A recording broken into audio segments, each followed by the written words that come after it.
반갑습니다. 조각난 언어들의 진행자 안동입니다. 6월 28일 이준익 감독의 영화 박열이 개봉했습니다. 영화는 도쿄의 아나키스트 부부 박열과 가네코 후미코가 일본 황태자에게 폭탄 테러를 하려 했다는 대역죄 혐의로 사형 선고를 받는 과정을 그리고 있습니다.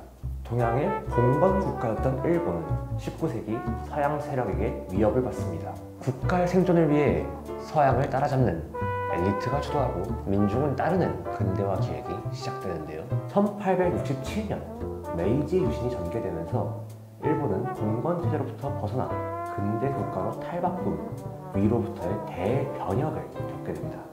한쪽의 일방적인 변혁은 다른 쪽의 반발을 불러오는 법. 민간이 배제된 정부 위주의 변혁에 문제의식을 느낀 사람들이 1874년부터 자유민권 운동을 전개합니다. 굉장히 거친 비교이지만 민주화 운동의 19세기 일본판이라고 보시면 될 것 같아요. 약간의 성과에도 불구하고 이 운동은 패배하고 일본은 프로이센식의 상명하복 관료제 국가가 됩니다. 이 패배 이후 일본의 지식인들은 어떤 삶을 살아갔을까요? 자유민권 운동이 패퇴하고 등장한 인간 유형을 세 가지로 정리해 볼까요? 고양이, 개새끼, 죄인, 혹은 도련님, 테러리스트, 그리고 룸펜. 자유민권 운동 시기 일본에서는 계몽운동의 일환으로 여러 정치 소설이 출판됐습니다. 조선으로 치면 이해조의 자유종, 안국선의 금수회의록 같은 소설들인데요. 민간의 정치 참여를 요구하는 내용이 줄을 이뤘죠. 하지만 운동이 패배함에 따라 정치 소설은 점차 사라지고 실패한 투쟁을 계속하는 대신 그것을 경멸하고 투쟁을 내면적 과격성으로 바꿔치기 하는 문학이 등장합니다. 그 대표적인 예가 나는 고양이로쏘이다, 도련님 등을 저술한 일본의 대문호 나츠메 소세키입니다. 농촌 유지 아들로 태어나 민권운동의 실패 이후 문단에 등장한 소세키는 정치성 대신 개인의 내면과 개인이 관찰하는 풍경으로 시선을 돌립니다. 마치 하루 종일 잠만 자며 인간을 관찰하는 고양이처럼 혁명 대신 개인적인 것으로 눈을 돌린 사람들, 이들이 바로 고양이, 도련님입니다. 다음 유형은 개새끼 혹은 테러리스트입니다. 혼자서는 혁명을 이룰 수 없는데 운동이 망해 당장에는 대중을 움직이기 어렵습니다. 그래서 개새끼들은 폭탄을 던집니다. 그 폭발이 민중을 일깨울 것이라 기대하면서요. 박열이 바로 이런 부류입니다. 그는 1922년 잡지 조선청년에 나는 개새끼로쏘이다 라는 시를 발표했습니다. 혁명이 망했어도 난 여전히 개새끼다, 어쩔래? 라고 권력을 향해 외치는 것처럼 말이죠. 이 두 가지 유형 사이에서 새로운 유형이 생겨납니다. 죄인 또는 룸펜입니다. 룸펜은 혁명을, 역사의 진보를 꿈꿉니다. 하지만 현실은 녹록지 않죠. 도련님들과 달리 그들은 당장 오늘의 생계를 걱정하며 살아야 했거든요. 홀몸으로 폭탄을 던질 의지도, 스스로 혁명을 포기할 의사도 없습니다. 고로 그들은 자신을 실천하지 못하는 죄인으로 규정합니다. 식민지 지식인으로서의 무력함에 죄의식을 느끼는 윤동주와 유사하죠. 오늘 소개해드릴 작품은 이 공손한 죄인으로서의 당대 일본 룸펜 이시카와 다코부쿠의 9월 밤의 불평입니다. 그 어느 때나 즐겨 입에 담았던 혁명이란 말, 조심조심 하면서 가을에 들어섰네. 이 세상에서 애써 벗어나려고 거둥쳤더니 방탕이란 이름만 끌어안게 되었네. 이내 몸품은 사상이란 모두가 돈이 없음에 연유한 것이리라. 가을 바람이 분다. 가을 바람아, 명치시대를 사는 우리네 청년, 위기를 슬퍼하는 얼굴 쓸어주느라. 폐색의 시대, 이 시대의 현상을 어찌하려나? 가을에 접어들어 생각에 잠기너라. 잊을 수 없는 표정의 얼굴이다.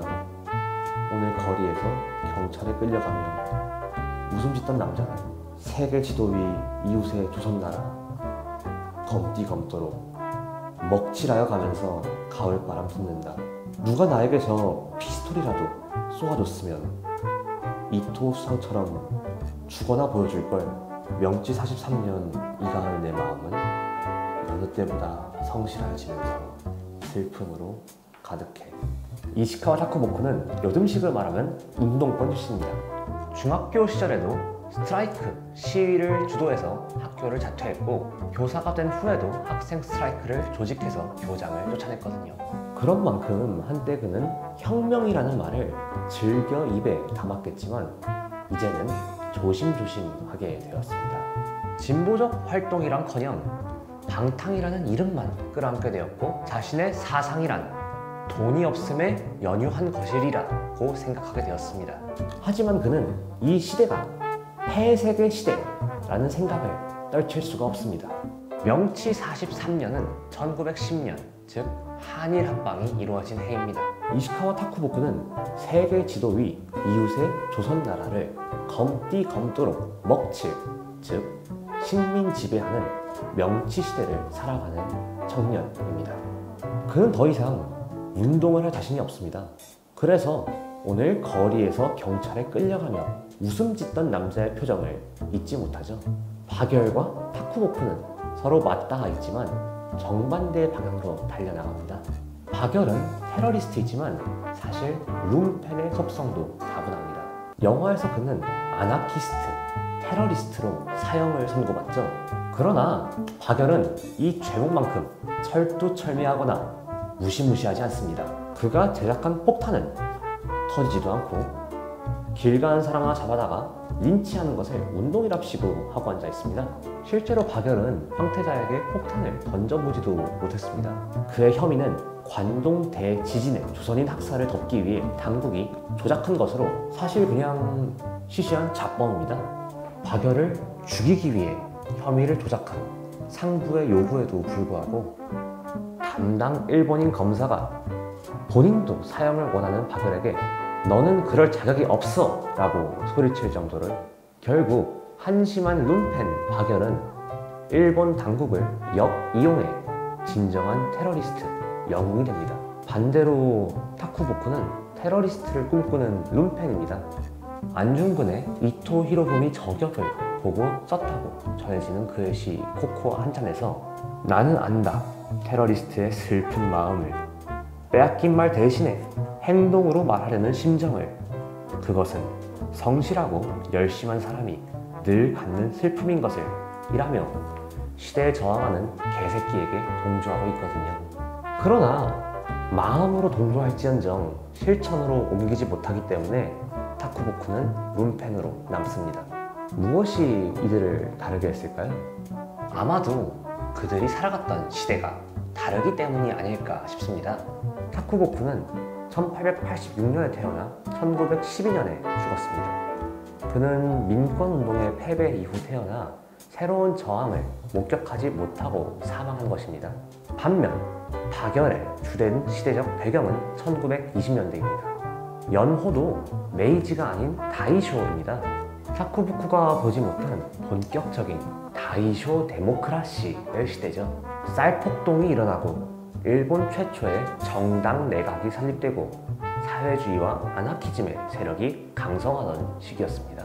패배만을 보고 살았던 타쿠보쿠와는 달리 새로운 변화의 물결 속에 살았던 박열은 자신이 개혁죄인으로 조작당해 죽더라도 이것으로 민중이 들고 일어날 수 있을 것이라는 희망을 걸 수 있었던 것입니다. 정리하자면 이시카와 타쿠보쿠의 시 세계는 혁명이 패배한 시대의 문학입니다. 제가 정말 좋아하는 만화로 도련님의 시대라는 작품이 있는데요. 메이지 시대를 그린 역사극으로 소세키와 타쿠보쿠 뿐만이 아니라 천황 암살 모의 사건의 주모자 고토쿠 슈스이도 등장합니다. 박열의 선배뻘로 진짜 대역죄인이죠. 작중 소세키는 등을 보이며 이렇게 말합니다. 어차피 도련님은 못 이겨. 시대라는 것에 질 수밖에.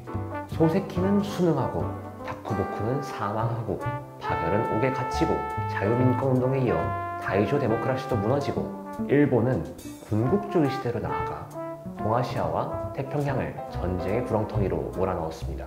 결국 고양이도 개새끼도 죄인도 시대를 막지 못했습니다. 그렇다면 동북아의 군사적 긴장이 다시금 고조되고 있는 시대를 살아가고 있는 우리는 관저도 테러리즘도 자기 반성도 아닌 또 다른 길을 모색해야겠죠. 여러분께서도 그 길을 한번 고민해 보시기 바랍니다. 지금까지 안돈이었습니다.